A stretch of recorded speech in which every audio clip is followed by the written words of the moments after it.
Hong Kong, premier jour. Je viens de passer une nuit vraiment pénible. Il faisait chaud dans cette toute petite chambre. La fenêtre ne s'ouvrait pas. Le ventilateur ne marchait pas.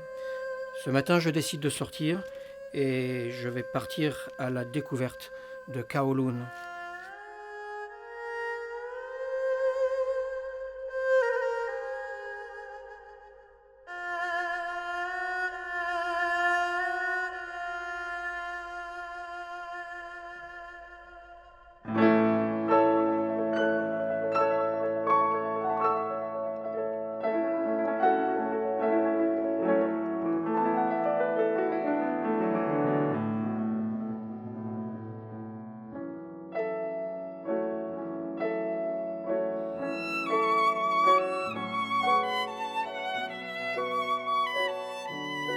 Donc me voilà sur les trottoirs. Ce qu'il faut absolument, c'est trouver un endroit pour manger, retrouver de quoi prendre des forces. Alors je déambule, je cherche, et je finis par tomber sur une petite échoppe. Là, une petite bonne femme m'interpelle et je comprends qu'elle me propose un bol de riz, de la soupe. Écoutez, ça me conviendra bien. Ce qui m'a perturbé, je dirais presque perturbé, c'est la profusion de lumière qui clignote déjà ce matin. Toutes ces enseignes lumineuses, jaunes, rouges, vertes, bleues, qui clignotent alors que le jour est grandement levé. Et puis évidemment la circulation. On dirait que, alors qu'il est à peine 6h30, 7h du matin, la ville est en pleine effervescence. Les camions, les motos, telle circulation me rend presque fou. Alors je fais demi-tour et je pense que je vais essayer de me reposer quelques instants dans ma chambre avant d'envisager la suite.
Macao.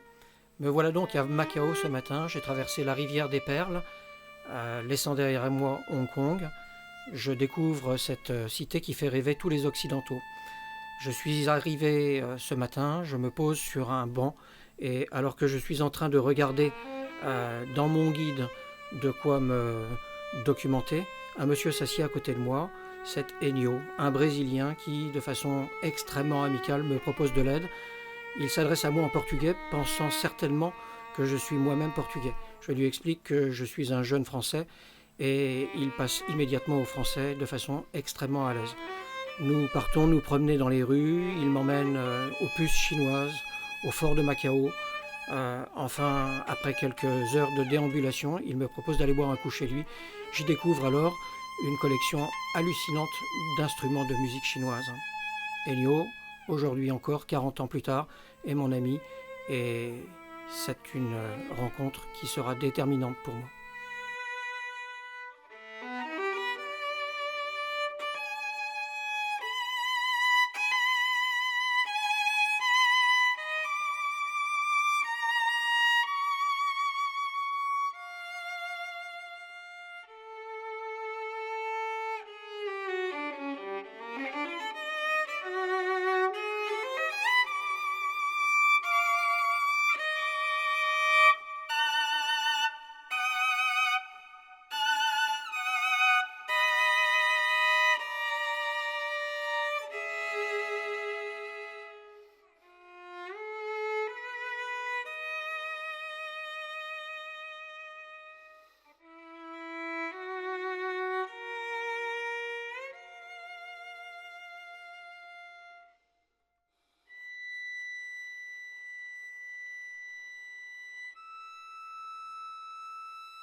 Canton.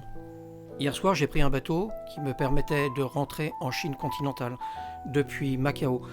Alors, j'ai passé la nuit sur ce bateau. Il vient de débarquer à Canton à 4 heures du matin. La douane n'ouvre ses portes qu'à 7 heures. Je suis bloqué sur le bateau.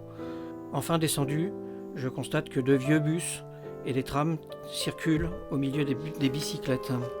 Il fait toujours aussi chaud et j'ai l'impression qu'il y a du monde partout, une véritable fourmilière. Je disais que je ne resterais pas à Canton. Dès le début, j'avais prévu de reprendre un bateau et de monter jusqu'à Wuzhou. Ce nouveau bateau part à 12h30. C'est un véritable poulailler. Les gens sont quasiment parqués sur plusieurs étages. Enfin, la nuit tombe, lentement sur la rivière, mais le paysage n'offre pas grand intérêt.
Wuzhou. Le bus part à 8h30 cette fois, et je découvre la véritable Chine. Les montagnes boisées apparaissent, et les villages jalonnent la route. Ici, la Chine vit à son rythme ancestral. Cet après-midi, je suis allé faire une balade sur la rivière. Le paysage est grandiose. Des pics de calcaire, recouverts d'une végétation luxuriante, surplombent les eaux calmes de la rivière. Des buffles à demi immergés.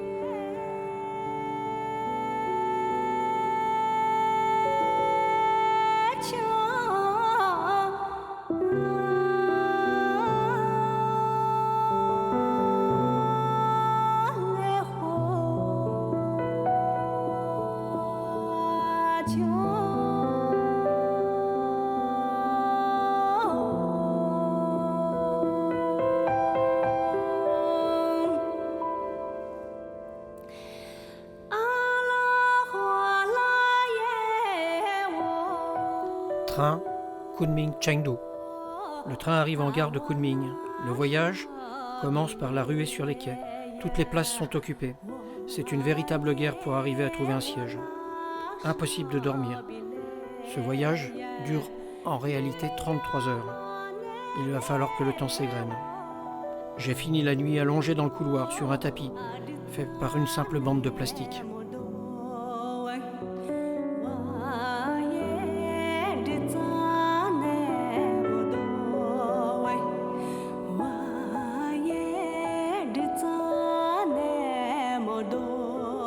Chengdu. Ce matin, je décide de prendre mon petit déjeuner, alors je sors. Dans un petit salon de thé où il n'y a que des Chinois, je décide de m'arrêter et de boire un verre. Au bout de quelques instants, un vieux se lève et ouvre une boîte. Il en sort un instrument du même type que celui que j'ai acheté à Kunming. Puis il commence à en jouer. Alors, un autre se met à chanter. Vraiment, à ce moment, je regrette de ne pas avoir de Walkman avec une prise micro.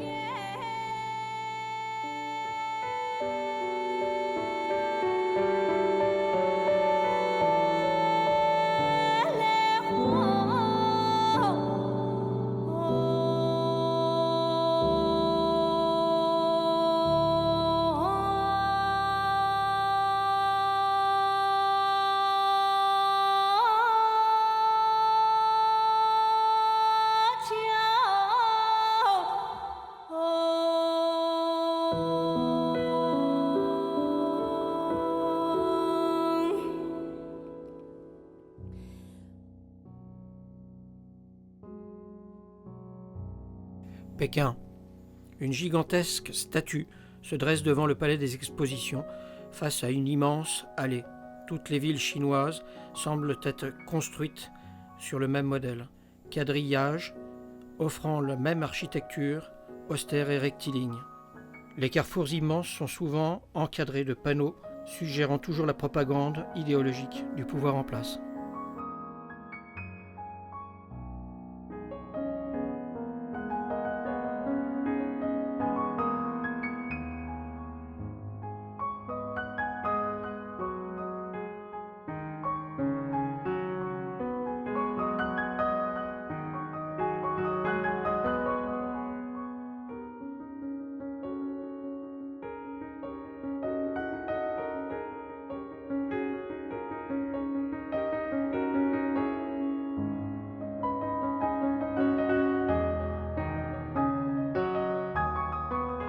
En s'éloignant de ces grandes artères, on peut alors découvrir les restes de l'urbanisation pré-révolutionnaire, et plus traditionnelle donc. Petites maisons accolées, souvent ouvertes sur la rue, peintes en blanc, ne cherchant pas à dissimuler les poutres de soutènement, les toits légèrement écrasés et recourbés sur les extrémités. Les ruelles sont vraiment minuscules. Il y a peu de lumière.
Shanghai. Je traverse le pont et m'enfile sur la gauche dans un chemin qui longe la rivière. Là, les familles sont assises nonchalamment sur des chaises en osier. Elles sirotent leur thé à l'ombre des saules. Les enfants courent, tout va bien, il fait bon, la brise s'est levée.